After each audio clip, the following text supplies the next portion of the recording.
Matthew 12, the Lord of Shabbat. At that time, Yeshua went through the grain fields on Shabbat.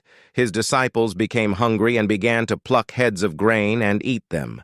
But when the Pharisees saw this, they said to him, "Look, your disciples are doing what is not permitted on Shabbat." But he said to them, "Haven't you read what David did when he became hungry and those with him?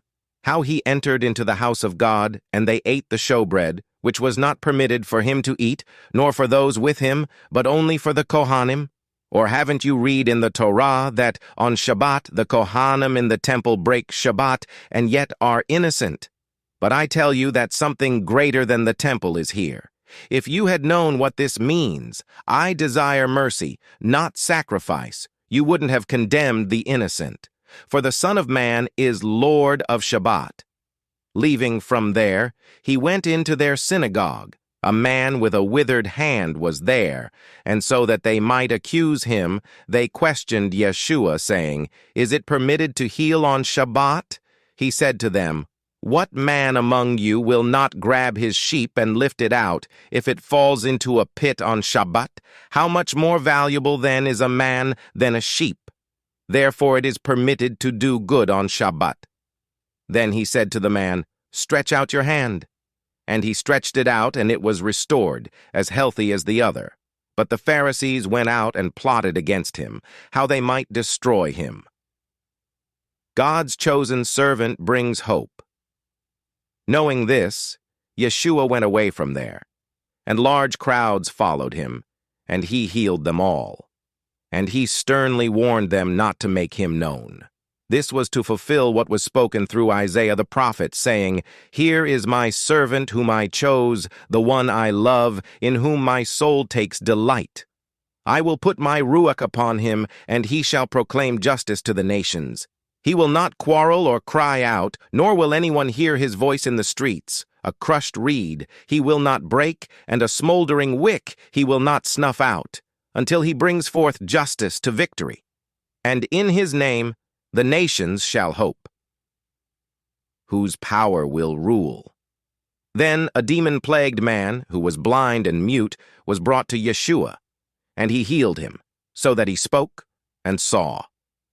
All the crowds were astounded and saying, "This can't be Ben David, can it?" But hearing this, the Pharisees said, "This fellow drives out demons only by Beelzebul, the ruler of demons."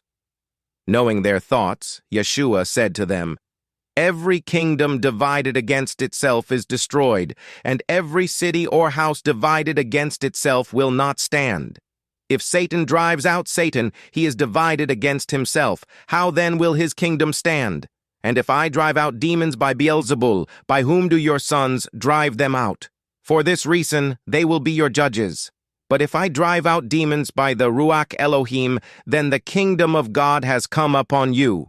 Or how can one enter a strong man's house and carry off his property unless he first ties up the strong man? Then he will thoroughly plunder his house. He who is not with me is against me, and he who does not gather with me scatters. For this reason I say to you, every sin and blasphemy will be forgiven men, but blasphemy against the Ruach will not be forgiven. Whoever speaks a word against the Son of Man will be forgiven, but whoever speaks against the Ruach HaKodesh will not be forgiven, neither in this age nor in the one to come. Either make the tree good and its fruit good, or make the tree rotten and its fruit rotten, for the tree is known by its fruit. You brood of vipers! How can you who are evil say anything good? For from the overflow of the heart the mouth speaks. The good man from his good treasury brings forth good, and the evil man from his evil treasury brings forth evil. But I tell you that on the day of judgment men will give account for every careless word they speak. For by your words you will be justified, and by your words you will be condemned. A sign greater than Jonah. Then some of the Torah scholars and Pharisees answered him, "Teacher, we want to see a sign from you." But Yeshua replied to them, "An evil and adulterous generation clamors for a sign, yet no sign shall be given to it except the sign of Jonah the prophet. For just as Jonah was in the belly of the great fish for 3 days and 3 nights, So the Son of Man will be in the heart of the earth for 3 days and 3 nights. The men of Nineveh will rise up at the judgment with this generation and condemn it because they repented at the preaching of Jonah. And behold, something greater than Jonah is here. The queen of the south will rise up at the judgment with this generation and condemn it, for she came from the ends of the earth to hear the wisdom of Solomon. And behold, something greater than Solomon is here. Now, when an unclean spirit goes out of a man, it passes through waterless places, looking for rest and doesn't find it. Then it says, "I'll go back home where I came from." And when it comes, it finds the house vacant, swept clean and put in order. Then it goes and brings along 7 other spirits more evil than itself, and they go in and live there. And that man's last condition becomes worse than the first. So also will it be for this evil generation. Embrace and refrain. While Yeshua was still speaking to the crowds, his mother and brothers were standing outside trying to speak to him. Someone said to him, "Look, your mother and your brothers are standing outside trying to speak to you." But to the one telling him this, Yeshua responded, "Who is my mother and who are my brothers?"